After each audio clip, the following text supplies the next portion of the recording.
It will be available at your secretary and Brother Wright by 12 o'clock on Monday. If you contact them, they should be able to get that to you. Good and Angry, your personal guide to anger management. This will come in 2 parts. So next month, we will finish it. We will not give you all of the information today, but we will give you the remainder of it next month. Let's talk about anger. Anger. At the time of your greatest anger, how angry were you? When you were most angry, really, how angry were you? Are you still now angry? Remember when you were angry when you were in the 3rd grade? Are you still angry? And not only that, but what happened to your anger? I mean, you were so angry you could have exploded. What happened to that anger? Does it still remain? And how would life be if all of your angers remained? Just think about every anger you have experienced. If all of those angers were presently in your life, what would your life be like? What is anger? I want you to conceptualize this definition, because this is a definition from which we will be working. This is the definition from which I will be giving my information. What is anger? Anger is a settled, abiding mental habit aroused under certain conditions to be managed by logical, rational reason. We'll talk about that last portion next month in our next session. But anger, a settled, abiding mental habit aroused under certain conditions.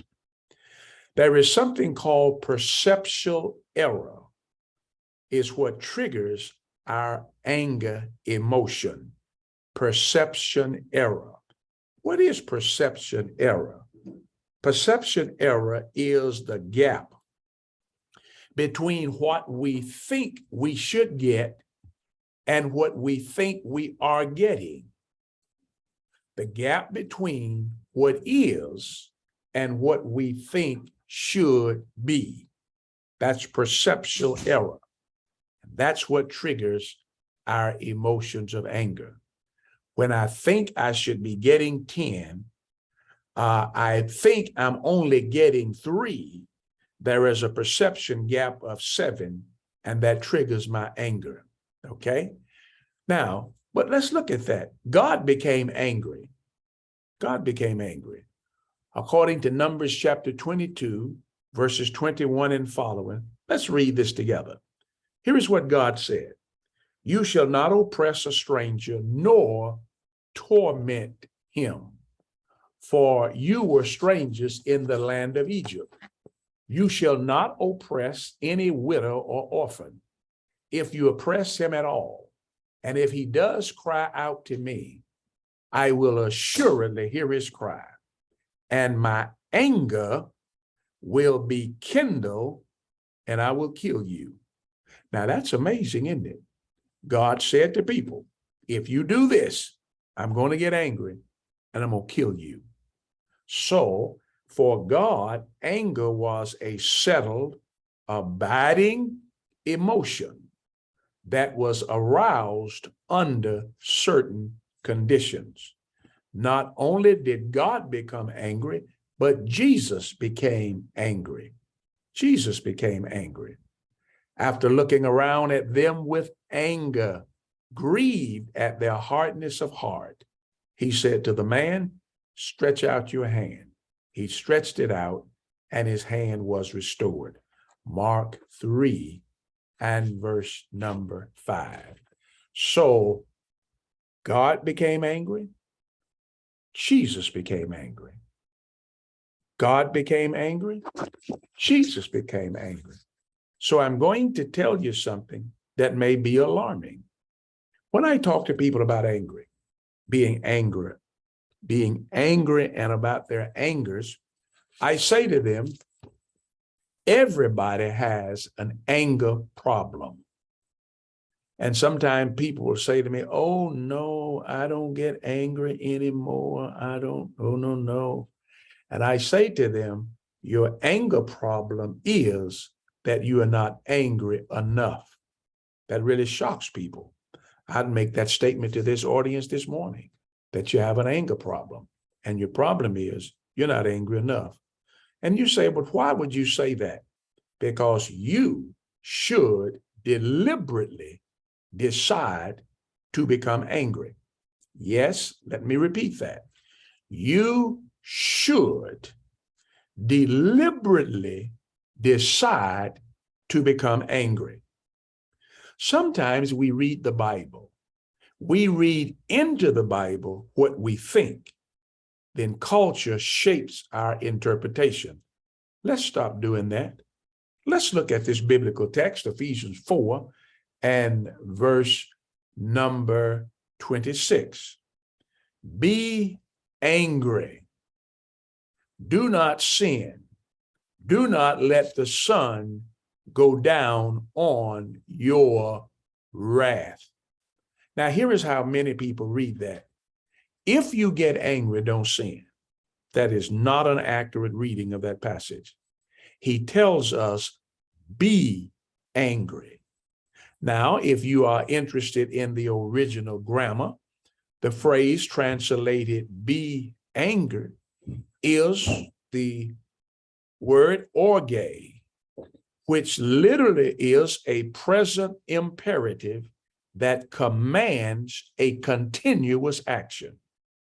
When Paul wrote to the Ephesian church, in a sense, he was saying to them, you need to always be angry. That's quite different from if you accidentally get angry, don't sin. No, he's telling us to be angry. Now, let that sink in. It'll take you a while to conceptualize that, because culture will tell us that being angry is a sin. No, being angry and sinning are not the same. He tells us, be angry and do not sin. So anger and the sin behavior are two separate things. Now, in this verse, he said, be angry. The first word is a present imperative, as I said, which commands a continuous action. The last word for anger is a different word, and we get our word wrath. Okay, now that's when anger escalates to the point where we may no longer control, which we'll talk about that in the next session, okay, the next month. So make sure you're here so you can get the head side of the coin.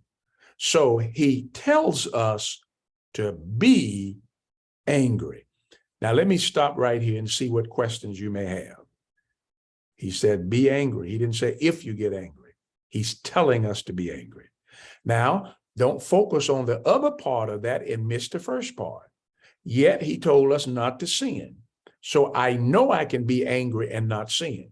So there is a difference from my anger, emotion, and my response to the anger. That's separate, because he said, be angry and don't sin. But then he said, don't let the sun go down on your wrath. When anger escalates to that point, do not allow it to stay at that point very long. Okay, are there no questions? Be angry. So one of our problems is we are not angry enough, and you're going to see that in this presentation. Okay, so be angry. God became angry. Jesus became angry, and then Paul comes along and tell us to be angry. Okay, now anger is not a poisonous plant to be eliminated, but rather a wild plant to be cultivated. Just like anger is an emotion, it must be managed logically. Just like love is an emotion, but it must be managed logically. Joy is an emotion, but it must be managed logically.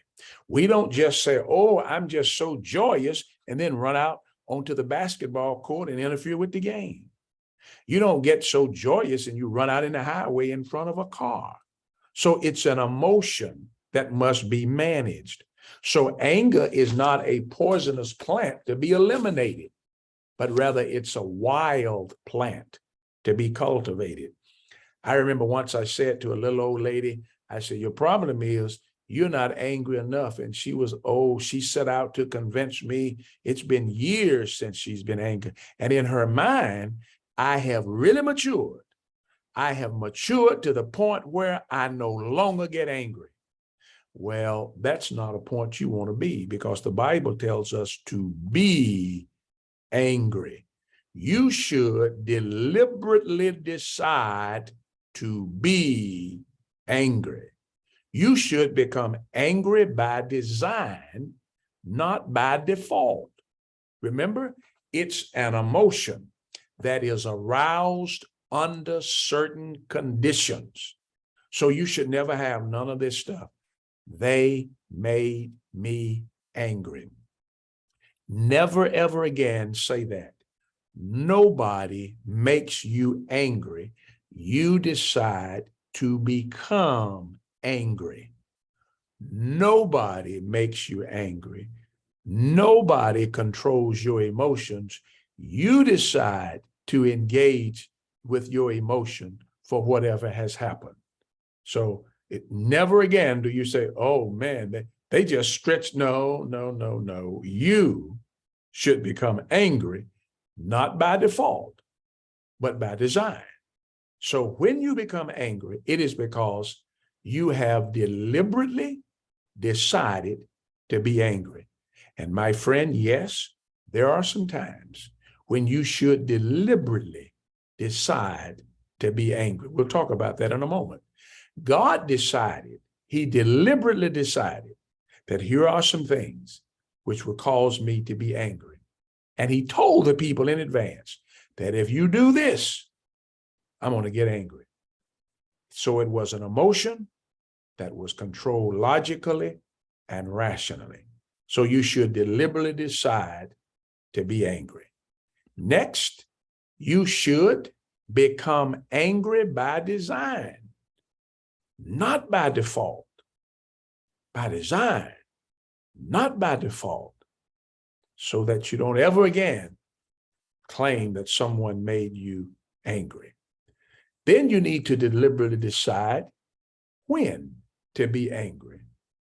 Deliberately decide when to become angry. When you're going to be angry, okay? Now, anger is the emotion that gets things done. Anger is the emotion that gets things done. That's why you need to become angry, because there are some things that need to get done. You will never get them done until you become angry. Anger triggers solution responses to problems. Anger triggers solution responses to problems. How angry are you that Satan has stolen so much from you? Are you angry enough to take it back? You remember Abraham and Lot? Lot was kidnapped. When Abraham heard that his nephew Lot had been kidnapped, Abraham gathered together his trained soldiers. He went to the foreign country and retrieved Lot's resources. He was angry enough to go take back what the enemy had taken. Are you angry at the devil? Sometimes we are angry at people when we should be angry at the devil, because people are the victims. Are you angry enough about sin that you will go out and try to convert every sinner? See, we focus our anger in the wrong direction. We'll talk about that some more. See, what we should be is angry with the devil, angry about sin, and so we're out here trying to convert people rather than just sitting back talking about our angers.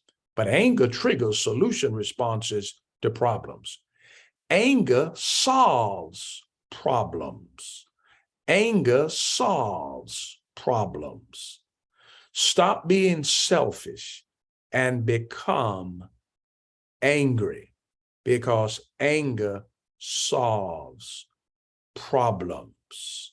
Because we are selfish, we're not angry enough, but nothing changes until someone gets angry. So stop being selfish and become angry. Just think, a big boy was bullying a little boy. A big boy was bullying your little brother. Eventually, you became angry. And what did you do? You stood up and made him leave your brother alone. You didn't intervene until anger drove you to do so. You were causing havoc in the house. You were running through the house, making noise, tearing up and turning things over. And your daddy told you to stop, and you kept on doing it. But finally, he'd had enough. He was fed up. He became angry, and he shut that nonsense down. So God created us with the anger, with the emotion rather of anger, so that we will become angry and we will get things done. What questions or comments do you have? Don't be shy and bashful.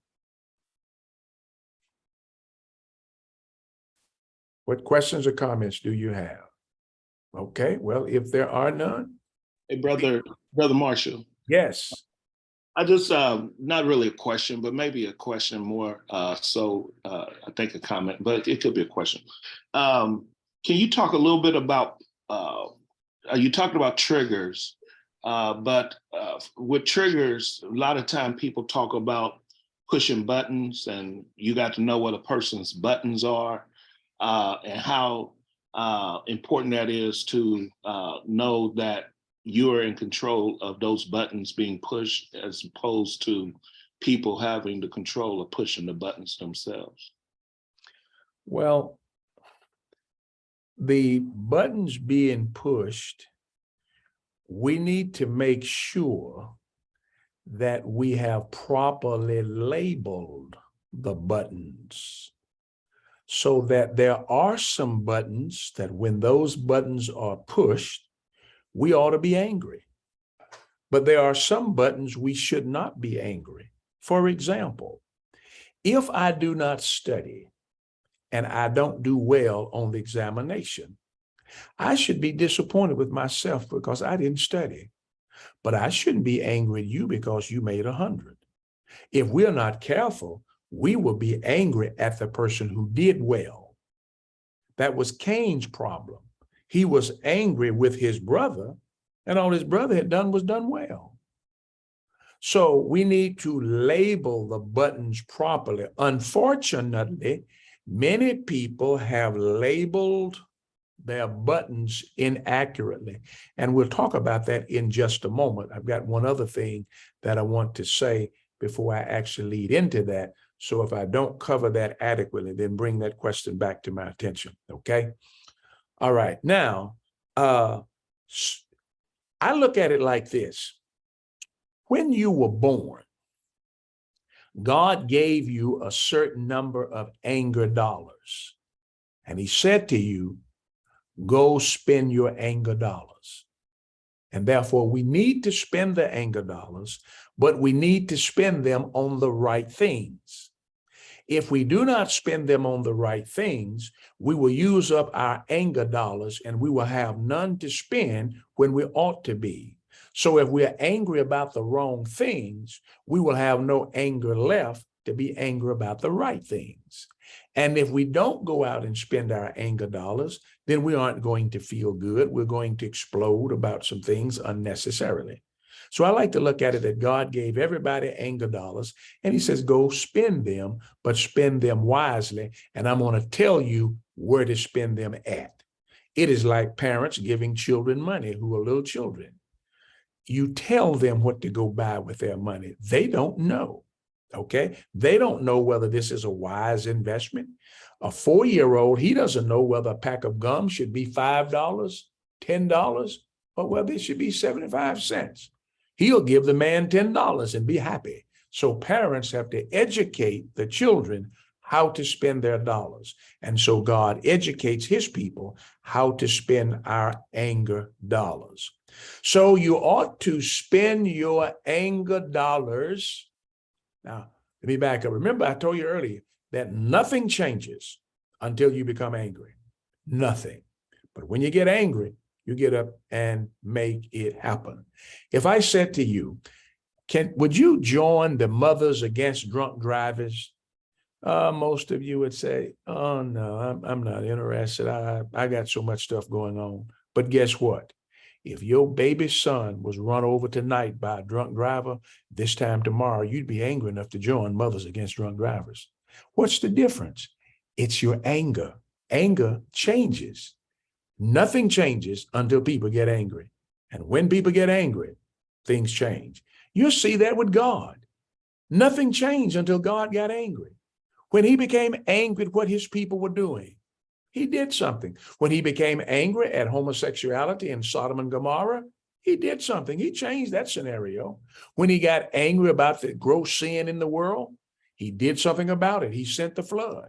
And there will be a point in time when God will be angry about the sin in the world now, and he's going to burn this world up with fire and brimstone. Nothing changes until somebody gets angry. So spend your anger dollars, but spend them wisely.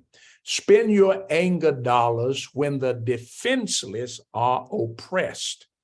Spend your anger dollars when the defenseless are oppressed.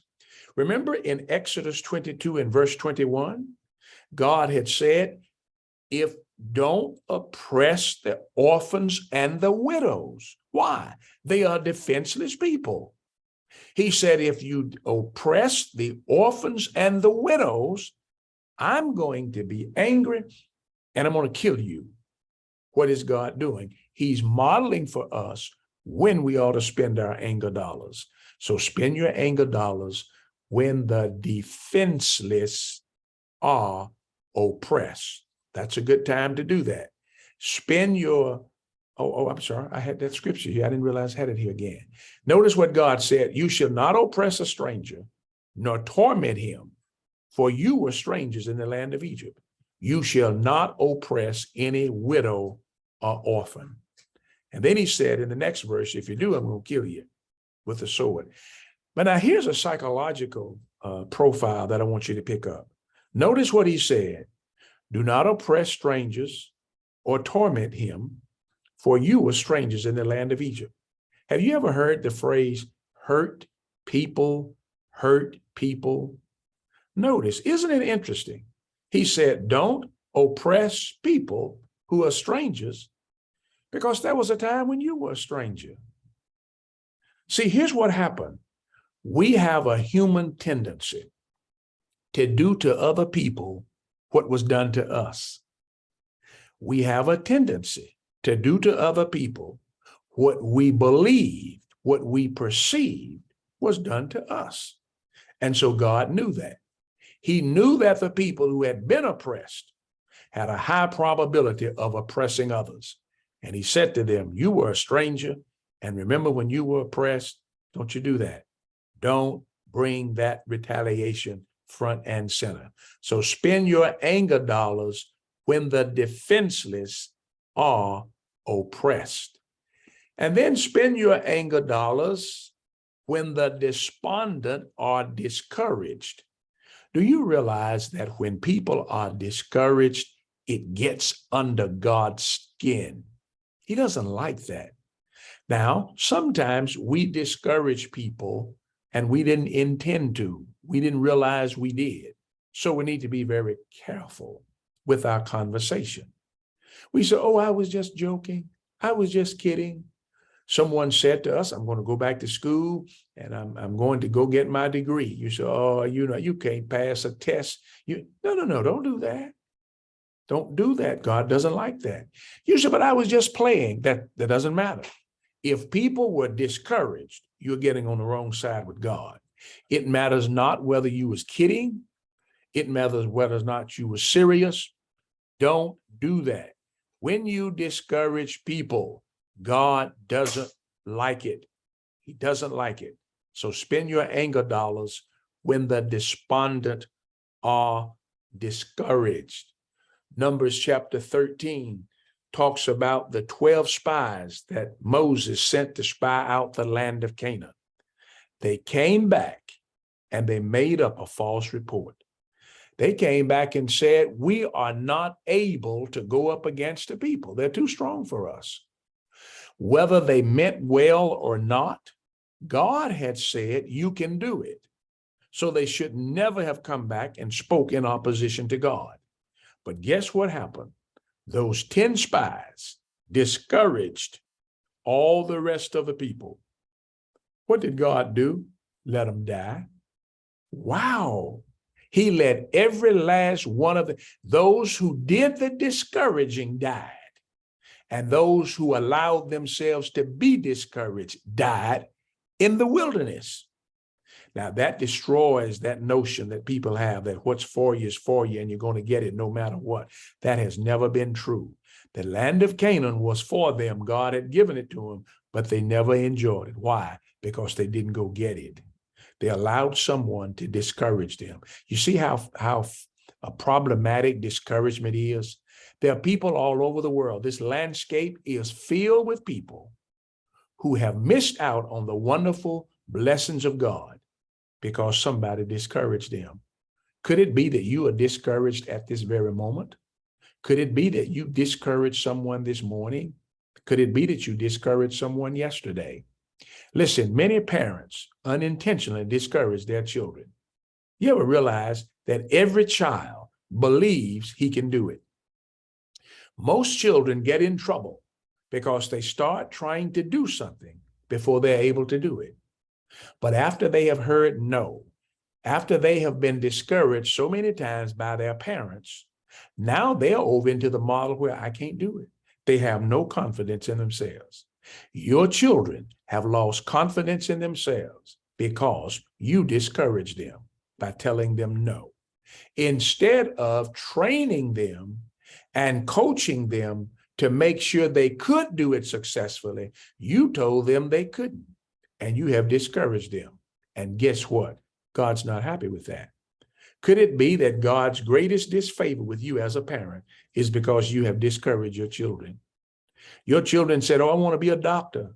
And they were making bad grades. They weren't even making good grades. And you looked at your child and said, with those kind of grades, you'll never be a doctor.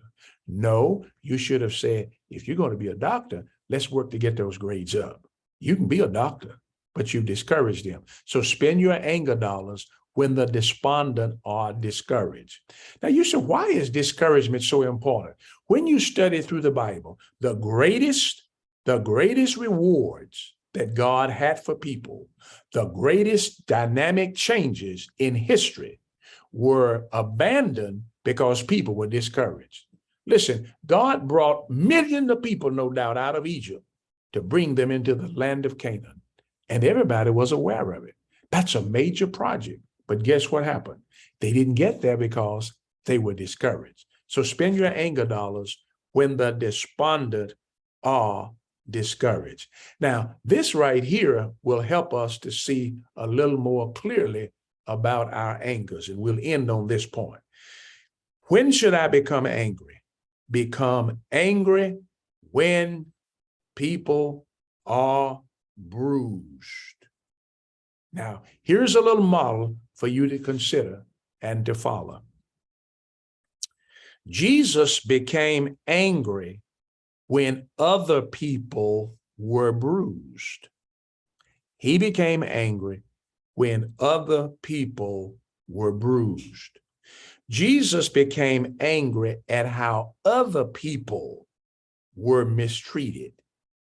We are not like Jesus. We don't become angry when other people are mistreated. We become angry when we are mistreated. We're just the opposite of Jesus. Jesus did not become angry when he was mistreated, but rather he became angry when other people were mistreated. We become angry when we are mistreated, and we don't care how other folk are mistreated because we don't become angry. We can solve any problem in the world if enough people get angry about it. We could drive illicit drugs out of our society in 48 hours if enough people got angry about it. But you know what the problem is? I get angry about drugs if you're trying to sell my children or my grandchildren. But if they're selling it to your children and grandchildren, I don't even care. That's the wrong attitude we have. So therefore, I will let the neighbor's children buy drugs. I'll sit on my porch and watch them be destroyed. And then I'll say, well, I keep to myself. I don't get into other people. Jesus would never do that. Jesus would be angry at how other people was treated, but he would not be angry at how he was treated. And he said, well, you know, that'll get you killed. If enough people got angry, we could drive drugs. If everybody reported all illegal behavior as immediately as we saw it, if all people became angry, if our law enforcement, if our judicial department, if everybody became angry at drugs, we could dry it up in 48 hours. The only reason there are ills in our society is because we don't have enough people angry enough to do something about it. Let me show you something interesting. Back in the early 60s, President John F. Kennedy got angry at my buddy Fidel Castro and banned the Cuban cigars. And guess what? If our nation can take a stand and ban Cuban cigars, and you can hardly find one in the US, what in the world you think we could do with drugs? We can see, we're not angry enough. That's our problem. And we will never fix the problems in this society until we get angry. People don't join support groups. They don't participate until somebody hurt them. And then they get angry. So Jesus became angry at how other folk was mistreated. When is the last time you stood up for a family member that was being mistreated by other family members? When is the last time you stood up for a coworker? You should, well, I don't know. When's the last time you stood up for a coworker who was being mistreated? When's the last time you told your supervisor, you know, you didn't treat that person right? When the last time you said that? Don't you believe God will protect you if you'll stand up and do what's right? Because that's the only way we can drive out bad behavior. We have to have enough people who are angry at how other people are mistreated. So guess what? We don't get angry then. So how much like Jesus are we? We're not like him at all, because Jesus was angry at other people's being mistreated. So the real question is my anger valid? Are my angers valid? We'll stop here for today. Now, next month, we're going to talk about how should I respond when I get angry? Because the problem is we have married our response to our emotion of anger, and we think they can't be disconnected. Listen, you can get angry and decide to do nothing. You can get angry and decide to blow up the place, but it is up to you. We'll talk about that next month at our coaching session. But is my anger valid? You should deliberately decide to be angry, and you should deliberately decide when to be angry. What questions or comments do you have?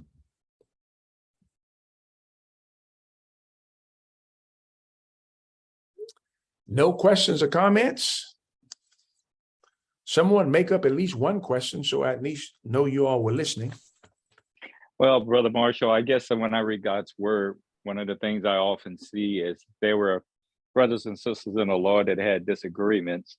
Not to necessarily say they were angry, but they even though they had disagreements, they still was able to work things out for the cause of God. And you think about Phoebe, you think about John Mark and those episodes and what took place. So we can have, as brothers and sisters, disagreements on what should or shouldn't happen in the church or the direction that the church should go, or in a number of things, but you still in fellowship with that person, even though you're in disagreement. So I think that that's just the mature ways that Christians handle things, and it just serves a reminder to us. And I just wanted to say that. Thank you so much. I think sometime though, we have our, we are hesitant to use the word angry because most of the time we associate the word angry with bad behavior following it. And we have a tendency to think that anger itself is sin. But anger is the emotion that gets things changed.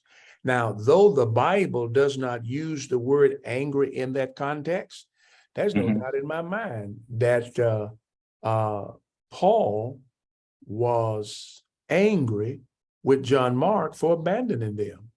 Because when you go back and you read that story, just imagine, we are out on a missionary journey and we run into opposition. And you abandon me when I'm in the midst of this opposition. No, we're angry about that. Now, the Bible doesn't use the word angry. So if you choose to look at that differently, I mean, we won't fall out about that. But there's a difference between anger and the behavior of the anger.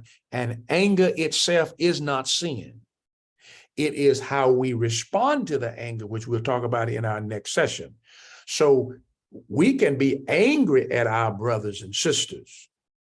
That's not sinful. We ought to be angry with their behaviors sometimes, because sometimes their behaviors is depriving themselves. Sometimes their angers are depriving others. For example, I'm downright angry at parents who will not bring their children to Sunday school. Yeah, I'm angry about that. But now I don't curse them out. I don't mistreat them because I know that child is very likely being raised without being indoctrinated with the will of God. Just yesterday, I had a conversation with my son, and they have been in on services through Zoom. And I said to him, get your children back into Sunday school in person. I said to him, you've got a short window of opportunity. By the time your children get 8, 9 years old, if they have not been connected into the church, they may never. So you got a small window. So you need to get them. So I'm angry at the fact that my son has been a little negligent getting his children back on 101, back into Sunday school. Because when he watches the virtual worship, the 6-year-old and the 8-year-old, they aren't that connected because all you're getting is the sermon for the most part. They need to get back into Sunday school where they can hear the Bible stories. So we've got to begin to condition ourselves to realize there's nothing wrong with being angry. Nothing wrong with being angry with our brothers and sisters. Anger is not the sin, it's our behavior after that. So we got to get comfortable realizing and get comfortable saying, you know what, I'm angry about what's taking place. When I hear about a child having been kidnapped, molested, and raped and murdered, I'm so angry, I don't know what to do. I am angry at the kinds of things. When I find that schools will give you books about transgendering and won't even allow the Bible in the library, I am angry about that. I mean, downright angry about that because I know the ultimate impact that's going to cause. Someone in the chat room said, should we have our teenagers involved in this study? The coaching is open for any and everyone. If you think that they, well, if your leaders is okay, it's okay with me. All right. Any other questions or comments? Yes, thank you. I really appreciate you. This is Sister Sheila Davis for the information you shared. My comment is just sometime in society and sometime even in our churches, we were taught to suppress our anger. So I'm glad you brought it out like you did. But when we suppress it or we don't outwardly deal with it right, we begin to murmur. We begin to talk about it in such a negative way that can hurt the congregation, can hurt the family. So it's an awesome lesson that you chose. So I think we should have platforms or discussions where we can allow people to be able to express how they feel, and the leaders or the people in that group not feel like they're attacked, but the person said, hey, I'm angry because of this. I think that we would be more unified if we had opportunities to express more of our anger. I think, thanks so much for the comment. I think we need to think through the entire process. I'm angry. I'm going to tell you why I'm angry, but I'm also, and this is so crucial that we're going to pick up in next session. Please, if you're not on board with us in the next session, I'm not giving you permission to get angry because you're going to cause a lot of trouble. I'm not speaking to you. I'm talking to everybody because we're going to talk about what should my behavior be when I do that. So what I need to do is express to people why I'm angry and what I need to decide, what am I going to do about that? Now, sometimes people just want to express the fact that I'm angry. They don't have a solution. They're not interested in a solution. Now, let me give you kind of example of that. I may be angry when a person sin against me, but Matthew 18 tells me how to handle that. I must go to that person alone. But what I will do is walk around angry and tell everybody else. So now I'm angry. I may have a right to be angry, but I do not have a right to the behavior that I'm engaging in. God only authorized me to go to that person and talk to them. But what I'm doing is, here's what I say. I'm so angry, I can't talk to them. Well, if you are too angry to control your behavior, you have just placed yourself in a sinful category. You are behaving sinfully. So what we do is say, I was just so angry, I couldn't talk to them. I just had to talk to somebody. Anytime you are so angry, you violate the will of God. You're not angry, you're just sinning. So what we need to do is to look at that entire spectrum. So you know what? I am angry at how this person has mistreated me. I'm going to go talk to them. And when they recognize and correct this flaw, I'm going to be so thrilled, I don't know what to do. But sometimes the devil has tricked us and made us want to be continually angry, and that's the route that we follow, and it does that. Now, and then we do have to allow a person to come up to you and says, you know what? I am angry as a result of what you did. I'm angry. And don't you get angry when they tell you. So a person says, you know what? I am angry at the way you raise your voice at me. Well, don't you get angry at them. You simply say, listen, forgive me for raising my voice. I apologize. I shouldn't have done that. I didn't intend to do that in a way that harmed you. Because all of us have behaviors that aggravate people sometimes, and they interpret it differently. I was in Clark Ridge, Arkansas, doing a gospel meeting for a Caucasian church. A lady came up to me one night and said, my young daughter asked me if you were angry. And then it dawned on me, they were not accustomed to the style of preaching that Negro preachers do. I mean, you know, we frown up and get it. They weren't accustomed to that. So I wrote myself a little note and put it on the podium that said, slow down and smile. So I didn't get mad at her because her daughter was confused by my facial expression. I realized that her cultural experiences was making it difficult for her to connect with me the way I normally preach. So I tried to make some adjustments for that. So when people get angry at your behavior and come to you, don't you get angry at them because they came to you and start trying to declare your always perfectness. Then consider what they've done and make some adjustments when necessary. Got a couple of questions here. Can Ephesians 4:31 be discussed in the next session? Ephesians 4:31 will tell us, let me glance at it so I can make sure that I am, that all bitterness and wrath and anger and clamor and slander be put away from you, along with all malice. We may bring that into the next session a little bit as well. What's your professional opinion about the clique? Never say you hate anything, anyone. Not totally sure I understand that. I do think sometimes that we put too much emotional energy in hating stuff. For example, a person would say, "Yeah, man, I hate this traffic." I think that's too much emotion to put into that. I'd prefer to be able to get to where I'm going without having to go through all of this traffic, but I ought to be glad that there is traffic, because traffic indicates that people have jobs, they have money, they have cars, they have places they want to go. So don't be angry about the traffic. Don't be angry. So I think sometimes we put too much emotional intensity into things, because after all, we're not going to go out here and change the traffic. We're not going to reduce it. anything. So that sometimes is a little too much to put into that. Any other questions? Thank you so much for taking the journey with us. This recording will be available.